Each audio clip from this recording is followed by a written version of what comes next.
Securities offered through Cambridge Investment Research Incorporated, a broker-dealer, member FINRA, SIPC. Advisory services through Cambridge Investment Research Advisors Incorporated, a registered investment advisor. Cambridge and ClearVista Financial are not affiliated. Discussions in this show should not be construed as specific recommendations or investment advice. Always consult with your investment professional before making important investment decisions. All right, well, it's the top of the hour. Thanks for joining us. I am Mark Trice, founder and lead advisor at ClearVista Financial.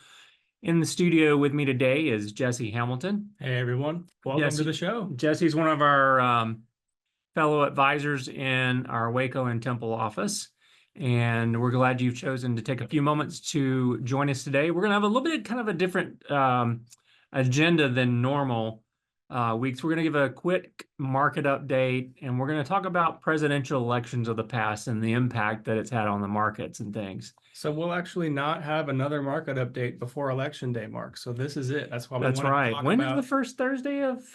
Oh, that'll be the 7th. That'll be the 7th after we know who won. Yeah. So, or maybe we'll know who won. The past elections just haven't been the easiest to determine a true winner sometimes in the first couple of days, which is highly unusual. But anyway, Jesse, go ahead. Let's kick it off.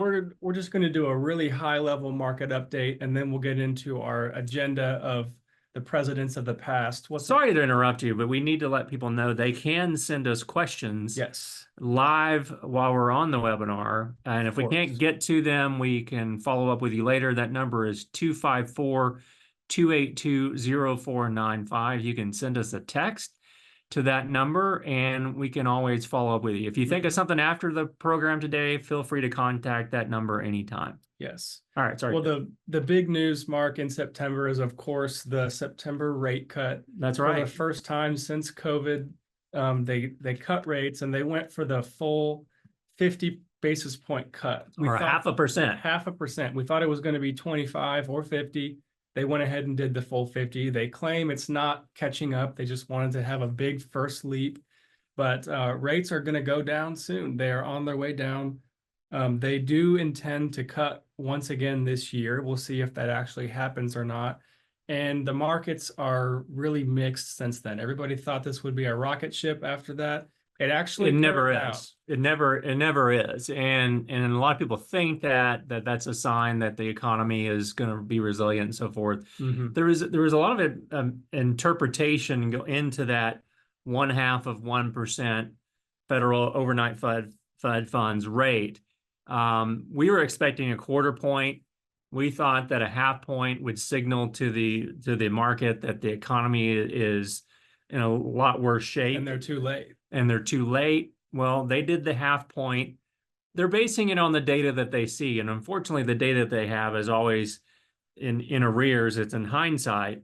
And so they're doing the best they can that. Just this week, Federal Reserve Chairman Jerome Powell reiterated that they would continue to cut rates as prudent.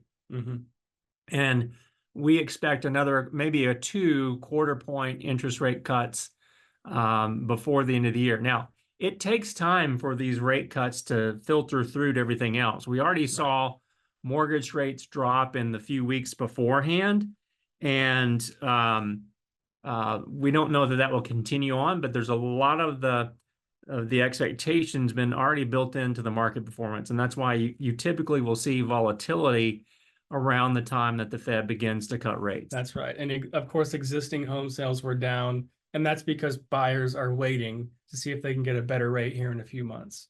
That's right. But we'll briefly cover the 4 indexes that we always cover, and then we'll get into talking about presidents in a second. Okay. The S&P 500 was plus 1.97 month over month in September. It fell 4.4% in that first week of the month. And of course, on the big Fed decision day, it ended up closing down. The NASDAQ was plus 2.65, and it swung as much as 5.94 in the first week of the month. So pretty volatile first week there as investors waited for that cut. The Russell 2000 was pretty much flat. That's small caps, plus 0.37%. But Mark, it swung 7.39 to the downside. And the interesting thing about this is the Russell small cap index still has not recovered from its 2021 high. Not even close. Not even close. It's still a good 15% off of that high. So, and as Jesse's going to talk here in the bonds are a similar situation, but a lot of the different sectors still have not recovered from the bear market of 2022. Right. So what's leading the way? It seems to be large cap companies. So bond investors think rate cuts incoming. Let's put money in bonds because of the inverse effect of these indexes. And the long-term treasury bond index was up 1.69 in September. Okay, that's a good month for bonds. It rose as much as 5% in the month due to the reaction of everything that happened, and then it fell back down. So we still see a lot of volatility in bonds, and for a lot of you that are in a typical 60-40, 50-50 type portfolio with that much bonds, you're going to see continued drag on your portfolio. We were looking at some 401k plans, not any that we service or anything, and that particular person was in a target date fund that was, more weighted on bonds than anything else, and they're still flat for the year. Yeah, and unfortunately, they showed the data for the last 5 years, and it was lackluster. Yeah, and so if you're in that type portfolio, you may need a consultation of some type to make sure that you're doing the right things with your investments and things. But I still go ahead to the Treasury. You talked about that. There's still the long-term Treasury index is still down 45% from its high, going all the way back to 2020, and that drags on the performance of your portfolio if you're holding a lot of long-term bonds. Yeah. Well, that's all we have for the market update today. I know that was brief, but we really want to focus on this topic of the upcoming election. Today, we're going to discuss kind of what happened in the past. We're not going to predict the future, critique with the situation that we're in, or talk about candidates by any means.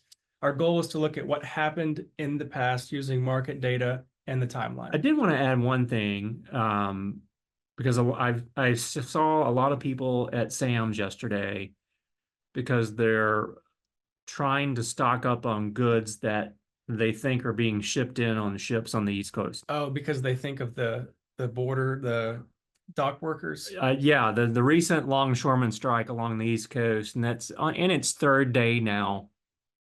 And what do they say? $5 billion of economic activity. Something like that. And the president of the union, he's a real winner. I heard him the other day. He's a character.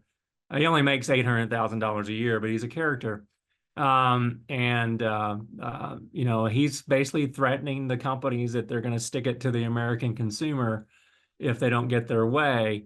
And what they're disagreeing on are two things. One is higher wages, which I think the shipping companies would readily pay. I don't think that's a sticking point for them. But there is a big discrepancy between union longshoremen on the West Coast and the East Coast. West Coast average salary for longshoremen is around $117,000 a year. On the East Coast, which includes ports in Texas, the average salary is around $81,000 a year. So there is a big discrepancy between those two groups of people. The real stickler is the union does not want the ports to upgrade their technology to automate loading and unloading. Now, this takes jobs. It supposedly takes jobs. Yes, it does. It will reduce the number of employees that they have, but it also makes the cost of goods cheaper for consumers because they are able to unload and load ships much faster, much more efficiently. But the union workers are against this. I can understand. You don't want to, encourage something that's going to destroy your job. We ran into a similar situation. I was many years ago. I was consulting for a federal contract with the Patent and Trademark Office, and it was heavily unionized as well. And we had to go meet with them because we were trying to help them automate. And all we were trying to do is trying to get them to update their computers, just digitize. So yeah, because they were still using like punch card technology, and it wasn't that long ago, Jesse. It may have been 20 years ago, but it still wasn't that long. And they kept talking about all the labor that they had for searching the shoes, and I go, okay, guys, I confess, I have no clue what you're talking about when you say searching the shoes. And they had a huge labor force for doing this. And they say, well, we'll show you. And they took me into a giant warehouse. I mean, think of Indiana Jones, the first movie, Indiana Jones, at the end where they're hiding the Ark in a crate in a gigantic warehouse. It was like that. And it had shelves and shelves and shelves. And those shelves were full of shoe boxes.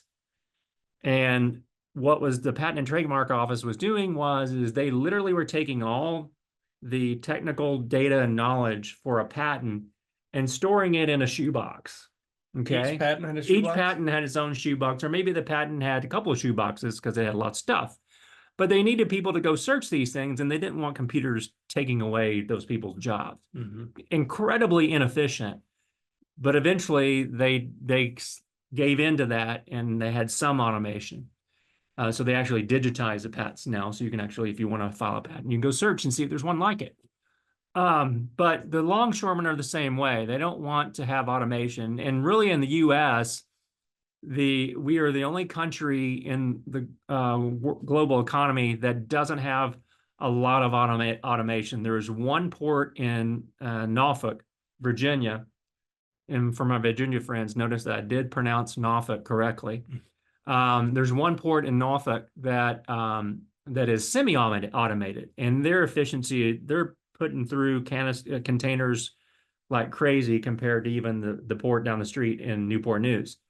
So anyway, they're resisting the automation, and that's one thing that they're not going to bend on. This may last for a while.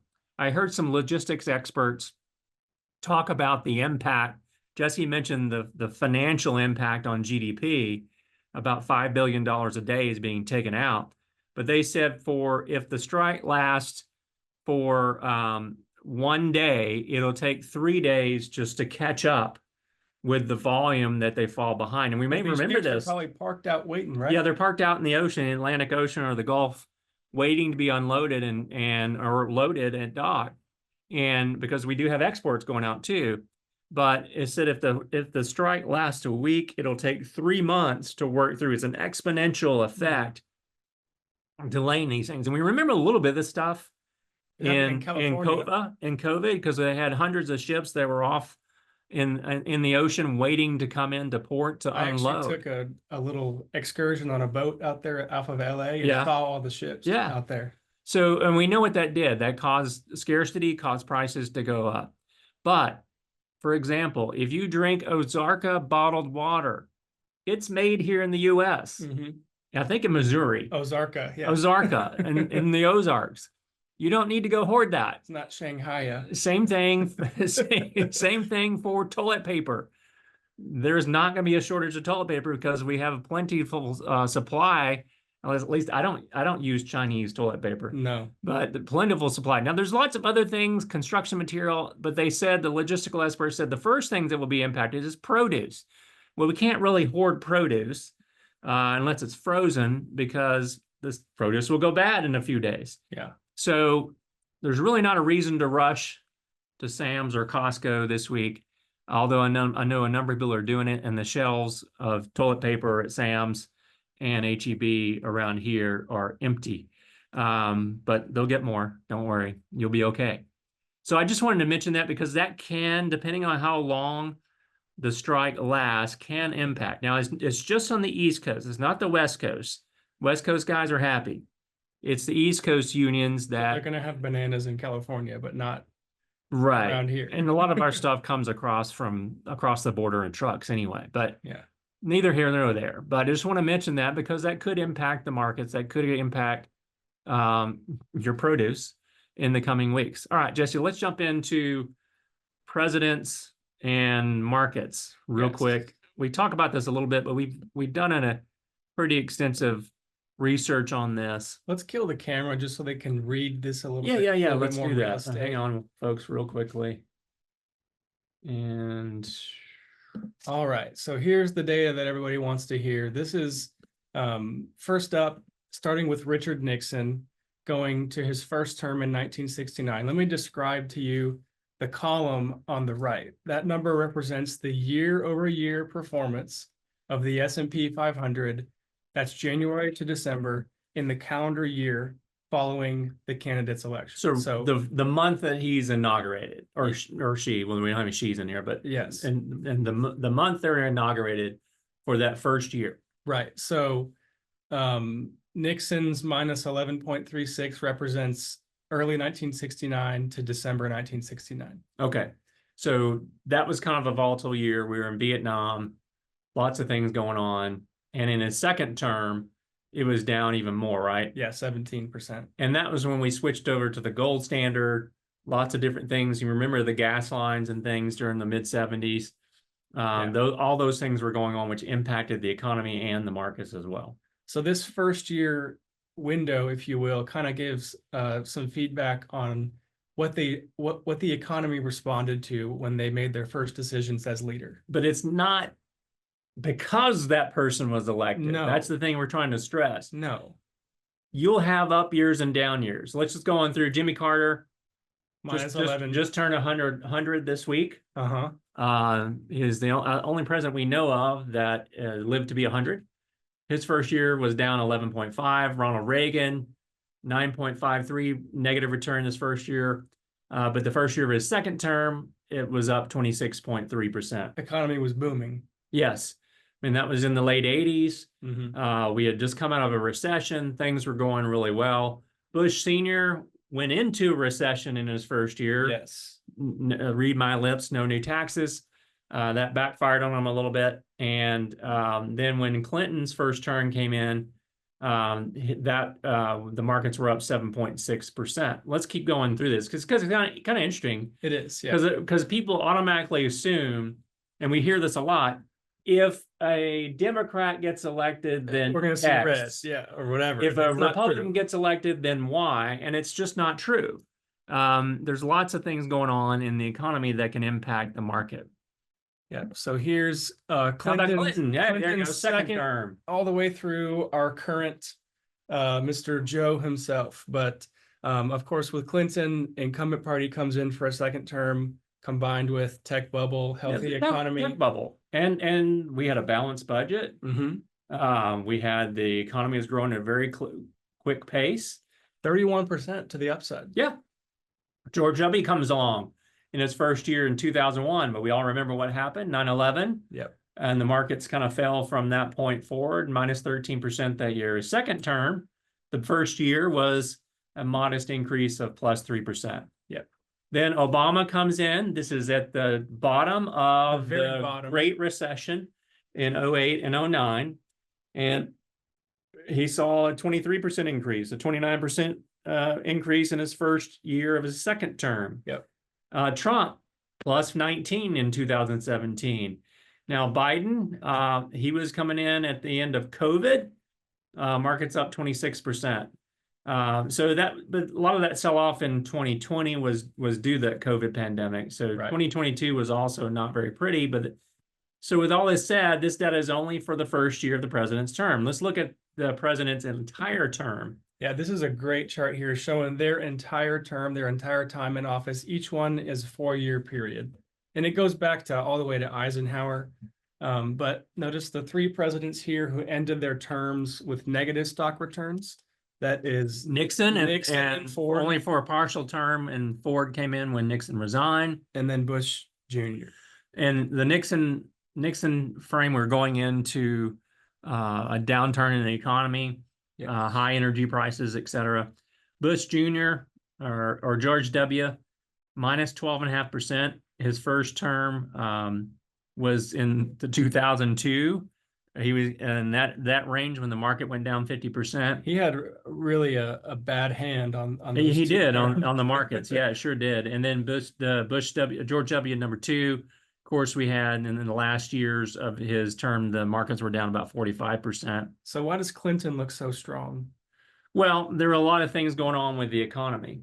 Number one, we had the tech boom, and George W. came in right at the end of the tech bubble bursting, and when the NASDAQ went from 5,000 down to 2,000.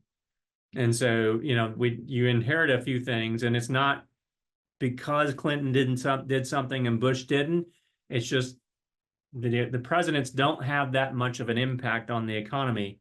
as people believe. So similar story for Obama, or not Yeah, really? no, I mean, no, it just, his first term was high because we came off a low where the markets were down 45% and it was a big rebound. Yeah. I think in that first year, just from March 9th, 2009, which was the low in the market, the S&P that year rebounded almost 70% in that period of time, just from And March take to the end of credit the for year. that. Of course, they'll take credit for it. I mean, it's what presidents do. I mean, they have nothing really to do with it. But Yeah. anyway, so We don't have full-term data on Biden yet. This is through January or July of this year, but you can see how Trump and Biden stack up there in the last two bars of the chart. So a president take credit for good things, they avoid bad things, taking credit for bad things. Yeah.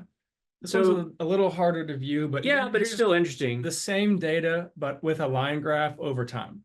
Yeah, so the top line and the dashed blue line was Bill. Do they want me to do my Bill Clinton impression? No impressions today. No impressions today. Wait, yeah, because we said this is a no politics zone.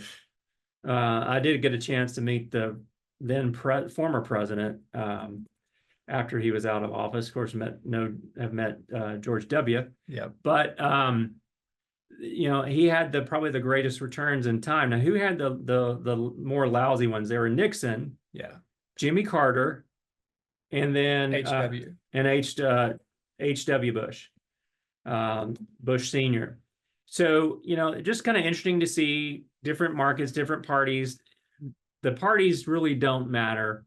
It's really more about the policies. Now notice Biden's term and Trump's term. It's hard to see, but they're very close in terms of what happened with the indexes. If the term ended today, Trump would have the top position of the two, but we still have the rest of the year to see what would happen in those markets. So just a different way to look at that. Interesting way to look at this. But here's a colored timeline of the party in the White House combined with a hypothetical investment in the S&P 500 of $1,000 going back to 1933. So about 190 years-ish. Yes. Well, yeah, 90 plus years. Now, granted, hindsight's 2020, but look, folks, Jesse, what general direction is the index going over time? Not a PhD statistician, but it's going up. It's going up. You don't have to have a PhD in statistics to know that it's going up. That's the general direction. Yes, we see this historic blips in the line, but it continues to trend up. None of us have been here that are listening today have had a 100-year investing horizon. But that doesn't disprove the point I'm trying to make, is that regardless of who's in office, the economy still continues to grow. And we've seen this going back to the beginnings of time, especially since the Industrial Revolution. You've seen economies explode, and we're no different in the US, and the market continues to grow. Yeah. Yes, it has its ups and downs, but it continues to grow. So going back 100 years, we've had 24 election years, and this shows the difference between election and non-election years, markets that were up and markets that were down or made money and lost money. So only 4 of those 24 election years, Mark, ended up with a negative return in U.S. stocks. And on the last month's program, we talked about this. It was the Great Depression. It was right after World War II. Yeah, we'll show it. Oh, you got it here? In the next slide, yeah. Okay, sorry. Jesse's prepared, and I haven't read the slide. So here's the 4 years, all right, where there's an election year and the S&P had a negative year. 1932, Great Depression. 1940, we're about to enter into World War II. 2000, the tech bubble, and 2008, the great financial crisis, or the Great Recession, as they call it. The incredibly impactful things happening around the world that really had nothing to do with the election. They were just cataclysmic financial events elsewhere. Yeah.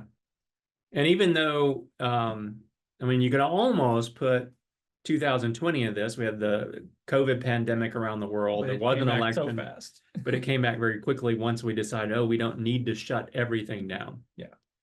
All right. So there are some of you out there that try to time the market, and we say, no. Don't do it. Don't do that, especially during election time. So here's the performance of US stocks during two different periods. The first is May to October in the dark blue, and the second is November to April in light blue. And it surprisingly, the data shows US stocks are less volatile during election years. And the time periods are very close, within 0.6%. So stocks are going to be volatile every fall. This is a historical pattern. In election years, yes, they will be too. But what we're finding is there's not much difference going on there. Here's the same chart, but for bonds. Not a whole lot of insight here. Yeah. But same chart. Same chart. And then this was not as relevant because we don't have a true incumbent because Biden's not running anymore. We have an incumbent party, but not a candidate. And so when there is an incumbent in office is running for re-election, historically 20 of the last 24 presidential elections that the S&P rose from August to November, the incumbent party won. That makes sense because voters see their investments rise and they don't necessarily want to change what's working for them, even though the president really doesn't have anything to do with it. But there's still that belief. I don't know if this is going to apply this year because you have an incumbent president, but from 4 years ago. Yeah, it's kind of flip-flop. Yeah, it really is. And so it'll be interesting to see kind of if that historical trend holds true. This is the thing we don't like to see during election years. And Jesse, go ahead and tell people what's going on here with this chart. Here's the flow of investor money from equity funds to money market funds. So basically from stocks and other investments to cash during election years. The year. And then the year following. So this is people saying, I can't take it. I think I can time the market. It's going to go bad. Let's go in cash and hide in a hole. And once the election is resolved, markets take off in a direction. They do. And up or down. But look what happens to their money after. They go back in. Yeah, they've missed a great deal of return potential by jumping out. Right. Okay. So you want to cover this one here? Yeah, just the last slide. There's a 0 point there in the middle. Right here in the middle. Of trading days from the election leading up and then after. And then historically, the Republican and Democrat average, notice they're both positive. After the election, they're both positive. Yeah. So folks, don't go hide. Stay invested. Talk to your financial advisor. If you don't have one, you can give us a call. I gave out that number, 254-282-0495. You can text us for an appointment. You can give us a call and let us know what you're thinking. Jesse, you want to go to that next slide? Yeah, here's our nice disclosure and some of our contact information. We would love to hear from you. We don't necessarily want to talk hard politics, but give us a call if you want to talk about anything of financial or economic related and how it relates to the presidency. Well, people can talk politics if they want, but we just smile and listen. Yeah. We don't give our opinions. We'll tell you what certain things might impact. I think that the most important thing, Jesse, that people need to be aware of is, number one, go vote. And early voting will start here in the state of Texas here in about a week or two, 2 weeks, I think. And it's important for you to vote because your voice needs to be heard, regardless of who you think is going to win. And the second thing is you want to make sure you're not making decisions based on emotion for your investments, for your election choice.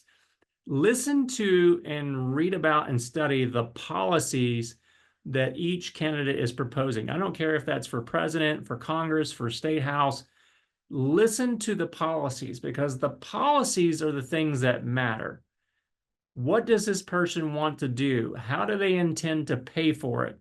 And those are the things that we should base our decision on. Now, sometimes we just don't like a candidate or we love a candidate just because we like them or don't like them. But take time to educate yourself on the policies that each candidate's presenting to you, and make sure you're not making emotional decisions based on for your market decisions and things. As always, folks, you can give us a call, email us at info@ClearVista Financial. You can even schedule a short phone call with anyone in our office by going to this Calendly link. And until next time, We thank you for listening.